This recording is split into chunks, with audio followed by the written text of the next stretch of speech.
పిల్లలు సరదా పడితే ఏది ఎప్పుడైనా చేయాల్సిందే కదా, అందుకనే ఇవాళ మేమైతే వినాయక నిమజ్జనం అనమాట. మధ్యాహ్నం అందరం భోజనాలు వండేసుకుని తినేసాం కదా, ఇంక ఈవినింగ్ నిమజ్జనానికి అయితే వీళ్ళు ఉట్టి కొడతామని బాగా సరదా పడ్డారు. ఇంక అందుకని 2 ఉట్టీలు అయితే తెచ్చేసుకున్నారు. పిల్లలకి ఒకటి, పెద్దవాళ్ళకి ఒకటి అని చెప్పేసి.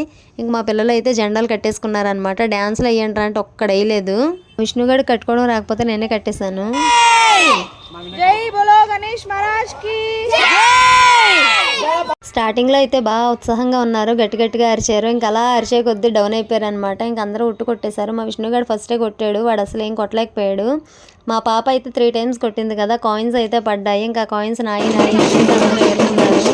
మా వినాయకుడి నిమజ్జనానికి బ్యాండ్ కూడా వీళ్ళే కొట్టేసుకున్నారనమాట. ఎక్కడైనా బ్యాండ్ మేళం అవసరం పడితే చెప్పండి, వీళ్ళు పంపిస్తాం. చూసారు ఎంత బాగా కొడుతున్నారు, ఏదో ఎక్స్పర్ట్స్ లాగా. పిల్లల ఛాన్స్ అయిపోయిన తర్వాత పెద్దవాళ్ళని కూడా కొట్టేసామన్నమాట. పెద్దవాళ్ళు కొట్టేటప్పుడు అయితే అస్సలు కిందకి దించలేదు, ఉట్టిని చాలా ఇబ్బంది పెట్టేశారు. ఇంకా అయిపోయిన తర్వాత మా వినాయకుడి నిమజ్జనం అయితే స్టార్ట్ అయింది. ఇంకా క్రాకర్స్ ఉంటే కొన్ని కాల్ చేసుకుని తర్వాత వినాయకుడి నిమజ్జనం మా పక్క ప్లేస్ లోనే చేసేసుకున్నాము. మా వినాయకుడి నిమజ్జనం ఎలా అయిందో కామెంట్ చేయండి. బాయ్.